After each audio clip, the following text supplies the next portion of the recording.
Good afternoon, YouTubers and firearms enthusiasts. This is Mark from Drop Bear Knives, bringing you another quick report on some 22 long rifle ammo I tested on the weekend, just yesterday. It was a lovely day here in central Victoria. Wind was a little bit skittish, about 8 to 10 kilometres an hour. It did go blustery at one point in time, but I was quite happy with the results. It didn't affect the accuracy too much. So as you can see, we have the target competition, the subsonic hollow point 38 grain, the rifle match and the pistol match. Overall performance was average. I've seen on other YouTube channels the Aguila ammo do quite well. Now let's have a close-up look at these targets. First we have the Aguila Match.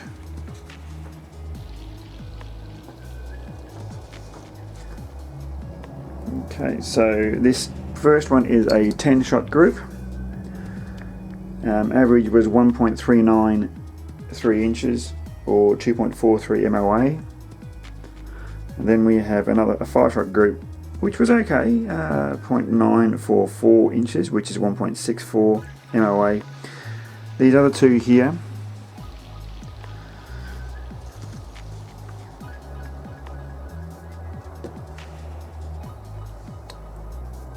two more groups here. They've got a 1.13 inch and we've got a 2.1 inch group here. So overall it was just mediocre.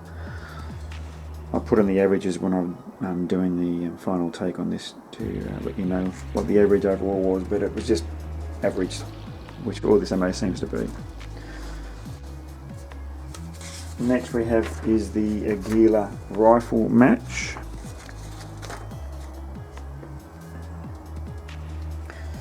Ten-shot group here. This measured surprisingly 1.32 inches, giving me a 2.34 MOA group. This was the better out of the three that I in the match ammunition. The second was a .989, giving me a 1.7 MOA, and the third was a 1.2 inch, 2.16 MOA, and then fourth was the 1.469 inch, which gave me a 2.566 MOA group. Change of target.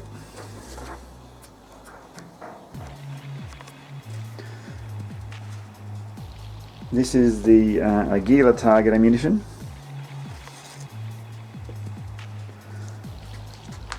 Ten-shot group on the top here, top left-hand side, was 1.754 inches. That's not a bad little group in there. A couple of flies here. I don't think they were wind, and this little Ruger is quite precise. I'm getting much better with it. I think this is definitely the ammo. The other group, which was reasonable, was .959, giving a 1.6 MOA. Third group was 1.399 inches, and then the fourth group was a 1.23 inches, 2.148 MOA. So that was a little bit above average. Next we have the Aguila subsonic ammunition.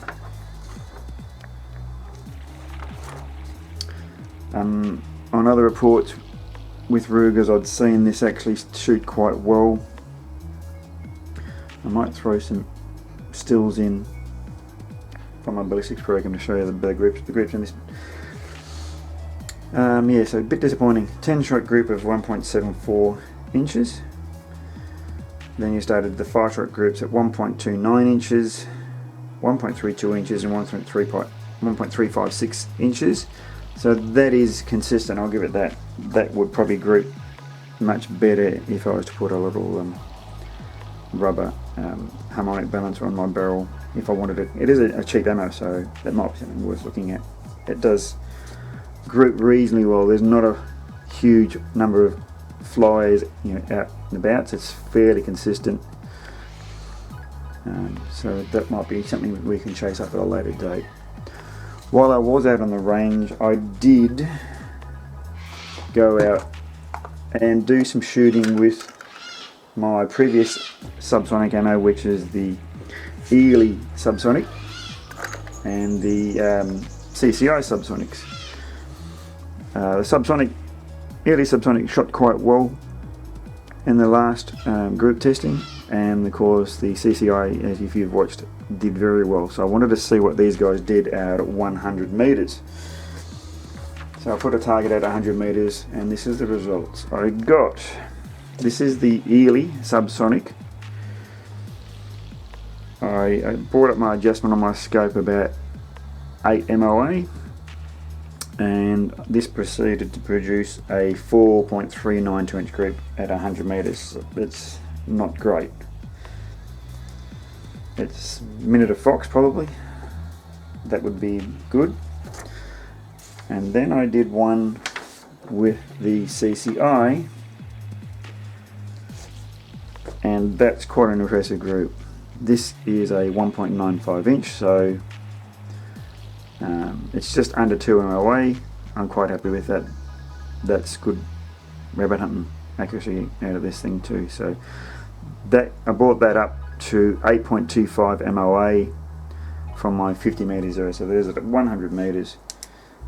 I do have some footage which I'll hope to throw in for you, and I do have stills from the ballistics program of those groups, so you can get a better idea, closer look at those. So I'll throw those in as well as I'm doing it.